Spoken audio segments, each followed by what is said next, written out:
Hi friends, welcome to Jignasa Smart Entertainment channel. In today's series of The Adventures of Arjun and Vikram, we are going to narrate the Peacock Feather Mystery story. Chapter 1, Two Wills and One Feather. Arjun Sharma was 12 years old and loved solving puzzles. His little brother, Vikram, was 10 and loved knowing everything. Together, they made a pretty good team. One hot afternoon, the brothers were sitting on the veranda of their home in Mysuru. Arjun was reading. Vikram was eating mango and thinking very hard about nothing in particular. "Boys," called their father from inside. "Come in. Something important has happened." Their father, Inspector Arjun Sharma, was a police officer. Sitting with him was a thin man named Advocate Naik, a lawyer who knew all about rules and papers and courts. "Old Professor Krishnamurthy has passed away," said their father. "He lived in the big house at the end of our lane. He was a very kind man who loved books and birds." "We know him," said Arjun. "He used to give us guavas from his garden." "That's right. Now, the professor left behind a will, a letter that says who gets your things after you die. The problem is, there are two wills. One says his house goes to his nephew Devraj. The other says the house should become a school for poor children. Both cannot be true. One of them is fake." Vikram had stopped eating his mango. "So someone is lying?" "Someone made a fake document," said Advocate Naik. "We'll help find out which one," said Vikram immediately. Inspector Rajan smiled. "I was hoping you'd say that. But you stay safe, and you do not touch anything without asking me first." "Sure, father," said both brothers together. Just then, Arjun noticed something. Inside Advocate Naik's open bag, tucked between two papers, was a long, beautiful feather. It was blue and green with a shimmering eye-shaped pattern at the tip, the kind of feather that could only come from one bird. "A peacock. Where did that feather come from?" asked Arjun. Everyone looked at it. Nobody had an answer, but Arjun had a feeling, a tingly, exciting feeling, that the peacock feather was going to be the most important clue of all. Chapter 2, Inside the Old Haveli. The next morning, the brothers went to Professor Krishnamurthy's house. It was a big, old house called a Haveli, the kind with tall wooden pillars, a courtyard in the middle, and so many rooms full of books that it felt like a library had swallowed a mansion. A police constable named Murugan led them in. He looked at them the way adults sometimes look at children, like he wasn't quite sure they were supposed to be there. "We have a letter from our father," said Arjun, and showed it to him. Constable Murugan read it slowly, nodded, and stepped aside. In the middle of the courtyard stood a lovely neem tree. And perched on one of its branches, fanning its tail and looking very grand, was a peacock. "He lives here," said a neighbor who was watching from the gate. The professor called him Raja. "He's been here for years. Every morning the professor would bring him grain." The peacock stared at the brothers with golden eyes, then slowly spread his tail, a breathtaking fan of blue and green feathers with shimmering eye patterns, like 100 tiny moons. "Wow," breathed Vikram. "Come on," said Arjun, though he was also staring. "We have work to do." The professor's study was upstairs. Books everywhere, about Sanskrit, plants, birds, history. On the big wooden desk was a photograph in a frame. It showed the professor standing next to a younger man near a river, with a thick forest behind them. "Where is that?" asked Arjun.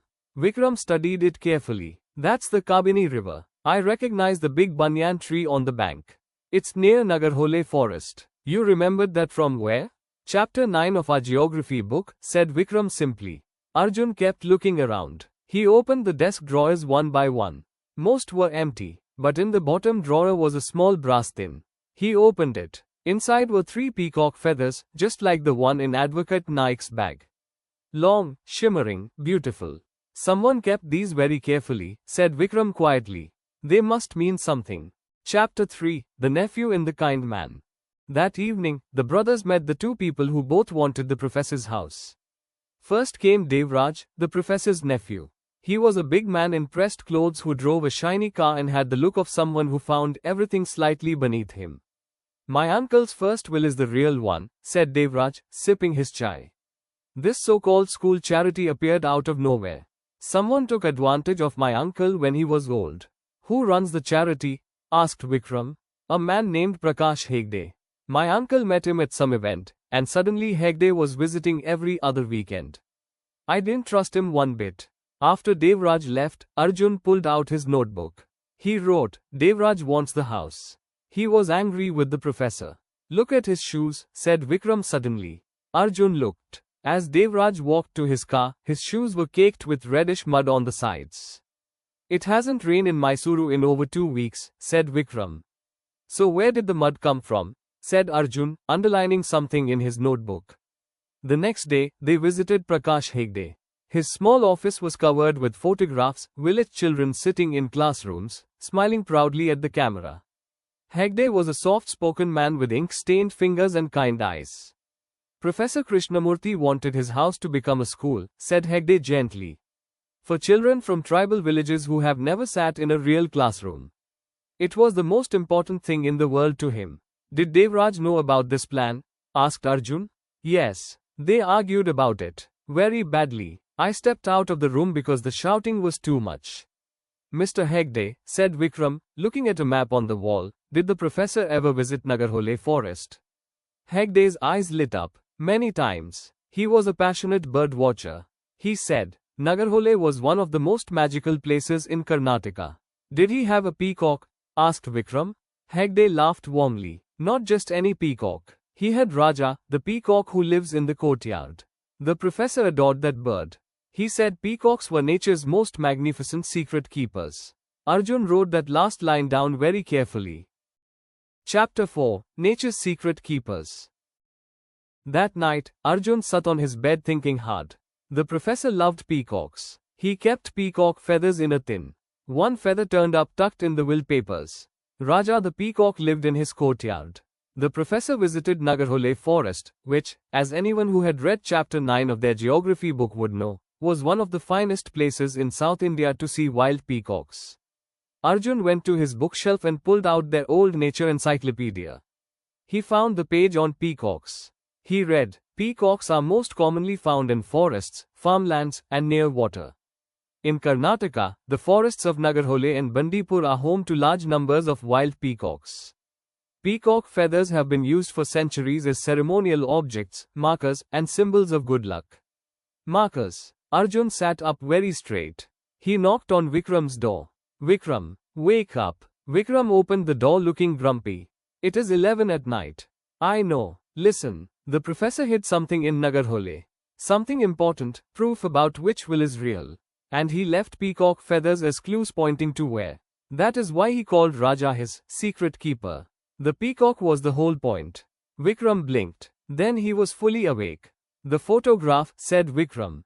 The big banyan tree on the Kabini riverbank. That is the exact spot. We need to go to Nagarhole, said Arjun. We need to tell father, said Vikram. Obviously. But let's explain it very clearly so he says yes quickly. Chapter 5, Into Nagarhole. Inspector Rajan listened to every word the boys said. He asked 4 questions. He looked at the photograph for a long time. He looked at the nature encyclopedia. He looked at the peacock feathers in the brass tin. Then he said, we go tomorrow. Everyone together. Nobody leaves my sight. Constable Murugan was once again volunteered for the adventure without being asked. He packed a large bag of snacks and tried to look brave about it. They drove south from Mysuru in the early morning. The road took them through sugarcane fields and small towns where temple towers caught the first golden light of the sun. Gradually the farms gave way to forest. The trees got bigger. The air turned cool and green and alive. Nagarhole National Park spread out before them like something from a storybook. Tall teak trees, bamboo groves, the silver glint of the Kabini river winding through it all. And everywhere, peacocks. On the road, in the trees, standing in the tall grass with their tails folded, watching. There are so many, said Vikram, pressing his nose to the car window. This is their home, said Arjun. They parked at the forest checkpoint and walked along the riverbank path. Vikram held the printed photograph and kept comparing it to the trees around them. Almost, he kept saying. Almost, there. He stopped. In front of them was the enormous banyan tree from the photograph, ancient, with hanging roots as thick as pillars, standing at a bend in the river exactly as it appeared in the picture. And at the base of the tree, wedged between 2 thick roots, was a carefully stacked pile of stones. A cairn, a small tower of stones used as a marker. Sitting on top of the cairn was a single long peacock feather, its blue-green eye shimmering in the forest light. He was here, said Arjun softly. Chapter 6. What the Professor Left Behind. Inspector Rajan photographed everything before anyone moved a single stone. Then Arjun carefully lifted the stones one by one. Underneath the cairn, nestled between the banyan roots, was an old steel tiffin box with a tight lid. It had been wrapped in a plastic bag to keep out the rain. Inside the tiffin box were 3 things. 1. A long letter in the professor's neat handwriting. 2. A small voice recorder, the old kind, the size of a TV remote. 3. A sealed envelope marked, for the magistrate only. Inspector Rajan read the letter aloud. His voice was calm and steady, the way he read important things. The letter said this: 6 months ago, Devraj had come to the professor and demanded he change his will. When the professor refused, Devraj threatened to tell the courts that the professor was too old and confused to make proper decisions, so the courts would take over and Devraj could get the house anyway. The professor was frightened, so he secretly made all his arrangements, the second will, the evidence, the tiffin box, and hid everything here in Nagarhole, where he knew he was safe. He loved this forest, said Hegde quietly, when the inspector had finished reading. He said no one could take anything from him here. Inspector Rajan pressed play on the voice recorder. The professor's voice came out, clear and calm and completely sharp. And then Devraj's voice, angry, threatening, saying things that made Constable Murugan stop eating his biscuits and stare. That's enough, said Inspector Rajan, stopping the recorder. He looked at the boys. The second will is the real one, isn't it, father? Said Vikram. It certainly sounds that way, said Inspector Rajan. And now we have the proof. Chapter 7. Devraj's story falls apart. Back in Mysuru, Devraj was called to the police station.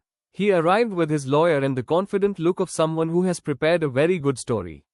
The story did not last very long. The magistrate listened to the voice recorder. You could hear everything, the professor's voice, steady and clear, and Devraj making his threats. There was no confusion about what had happened. The sealed envelope contained a signed statement from the professor, witnessed by a forest guard at Nagarhole. It said clearly, I am of sound mind. I know exactly what I am doing. The school charity gets my house.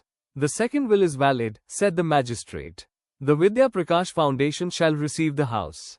Devraj's confident look vanished entirely. It also turned out that Devraj had visited Nagarhole 4 days earlier, that was where the reddish forest mud on his shoes had come from. He had found the cairn, moved the stones, and searched, but had not found the tiffin box hidden under the roots. He was so close, said Vikram, almost feeling sorry for him. Almost. Inspector Rajan came out of the station and sat on the steps with his sons. Good work, he said simply. It was the peacock feathers, said Arjun. The professor left us a trail. He trusted someone would follow it, said Vikram. Inspector Rajan put an arm around each of them. He was right too. Thanks for watching. Please like, subscribe and share this story on our channel.